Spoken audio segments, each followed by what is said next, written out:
Hello friends, welcome back to my channel. সন্ধে হলেই মনটা কেমন যেন রোল, ফুচকা, চিকেন, মোমো করে ওঠে, তাই না বলুন? তাই আজ সন্ধ্যের টিফিনে বানিয়ে ফেলেছি গরম গরম এগ রোল।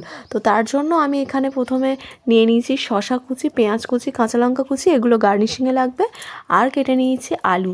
প্রথমে আলুর পুরটা তৈরি করার জন্য আলুর তরকারিটা করে নেবো। তার জন্য আমি এখানে কড়াই বসিয়ে দিয়েছি আর কড়াইয়ের মধ্যে দিয়ে দিচ্ছি পরিমাণ মতো সর্ষের তেল। তেলটা একটু গরম হয়ে আসলেই এর মধ্যে ফোড়ন দিয়ে দেবো অল্প একটু কালো জিরে। তো কালো জিরেটা দেওয়া হয়ে গেছে। এবার আমি এর মধ্যে আগে থেকে ডুমো ডুমো করে কেটে রাখা আলুগুলোকে দিয়ে দিলাম। দিয়ে ভালো করে একটু নেড়ে চেড়ে নেব তেলের ওপরে।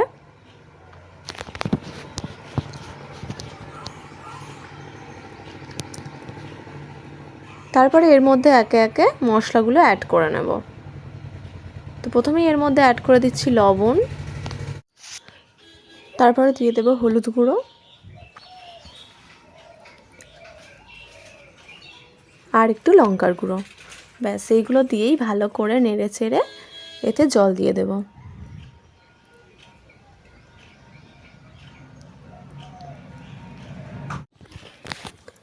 তো এবার আমি জলটা অ্যাড করে দিলাম। জলটা অ্যাড করে দিয়ে একটু নেড়ে চেড়ে একটা ঢাকনা চাপা দিয়ে কিছুক্ষণ রেখে দেব তরকারিটা সেদ্ধ হওয়ার জন্য।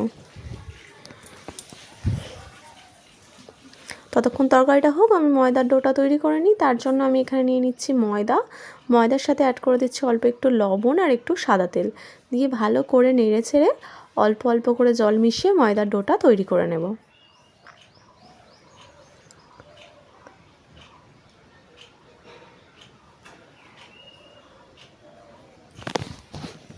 তো দেখো আমার ময়দার ডোটা তৈরি করা হয়ে গেছে, বেশ নরম আর সফটও হয়েছে। এটাকে 10 মিনিটের জন্য ঢাকনা দিয়ে রেখে দেবো। 10 মিনিট পর দেখো আমি এটাকে খুলে এর থেকে লেচিগুলো কেটে নিয়েছি। একটু বড় বড় করেই লেচিগুলো কেটেছি। আর ততক্ষণে আমার এদিকে রোলের জন্য করা তরকারিটাও রেডি হয়ে গেছে। এবার এটাকে একটা পাত্রে নামিয়ে নেব, নিয়ে এবার লেচিগুলোকে বেলে নেব। তো দেখো আমার একটা বেলা হয়ে গেছে। এইভাবে একে একে আমি বাকিগুলোও বেলে নেব। তো দেখো সব কটাই বেলে নিয়েছি আর এখানে ডিমও নিয়ে নিয়েছি। চলো এবার গ্যাসের ওপর একটা চাটু বসিয়ে দিয়েছি। চাটুটা একটু গরম হলেই রুটিগুলোকে একে একে ভেজে নেব।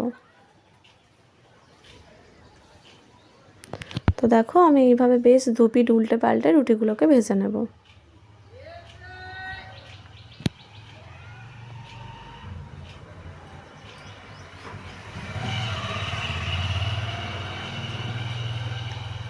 তো দেখো আমি এইভাবে বাকি রুটিগুলোকেও ভেজে নিচ্ছি।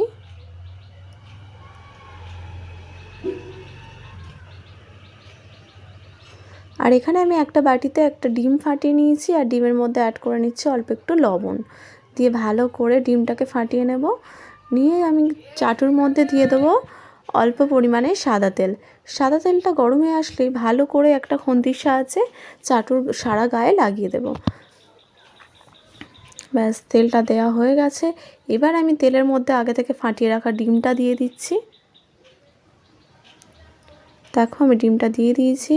ডিমটা একটু ভাজা হলে এক পিঠ, তার উপরে এবার যে রুটিগুলো ভেজে রেখেছিলাম সেগুলো দিয়ে এইভাবে ঠিক নেড়ে ছেড়ে একটু ঘুরিয়ে ঘুরিয়ে ভেজে নেব। এক পিঠ হয়ে গেলে আরেক পিঠ এভাবে উল্টে দেব। উল্টে দিয়ে এইভাবে দু পিঠ ভালো করে ভেজে নেব।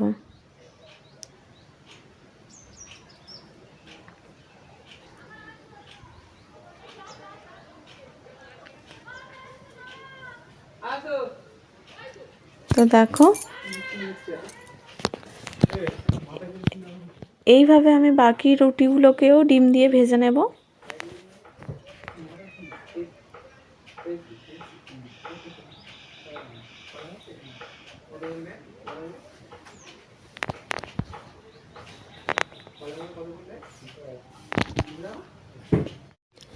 চলো এইভাবেই আমি বাকি রোলের রুটিগুলো ভেজে নেবো। দেখো আমার রোলের রুটিগুলো ডিম দিয়ে ভাজা হয়ে গেছে।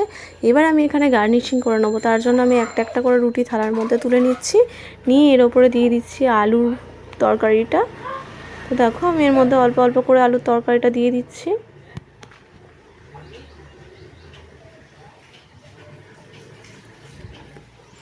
আলুটা দেওয়া হয়ে গেছে। এবার আমি এর মধ্যে আগে থেকে যে কেটে রেখেছিলাম শসা, পেঁয়াজ, কাঁচা লঙ্কা কুচিগুলোও দিয়ে দিচ্ছি।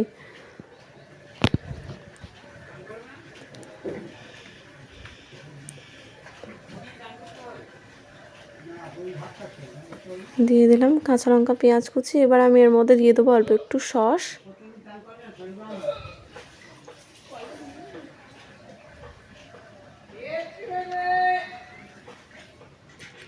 দেখো এর মধ্যে সস দিয়ে দিয়েছি। দিয়ে এবার একটা কাগজ দিয়ে এটাকে ভালো করে ফোল্ড করে মুড়ে নেব।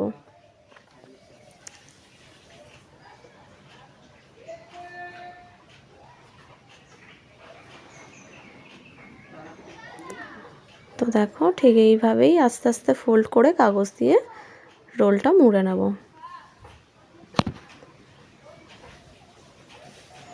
দেখো রোলটা কমপ্লিট হয়ে গেছে। এইভাবে আমি একে একে বাকি রোলগুলোও করে নিলাম।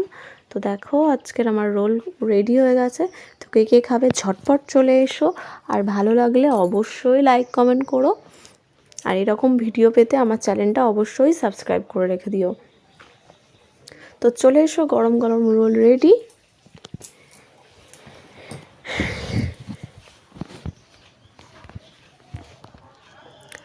টেস্টটাও খুব দারুণ হয়েছিল জানেন, তার রুটিগুলোও বেশ নরম হয়েছিল। তো দেখা হচ্ছে নেক্সট ভিডিওতে। টাটা।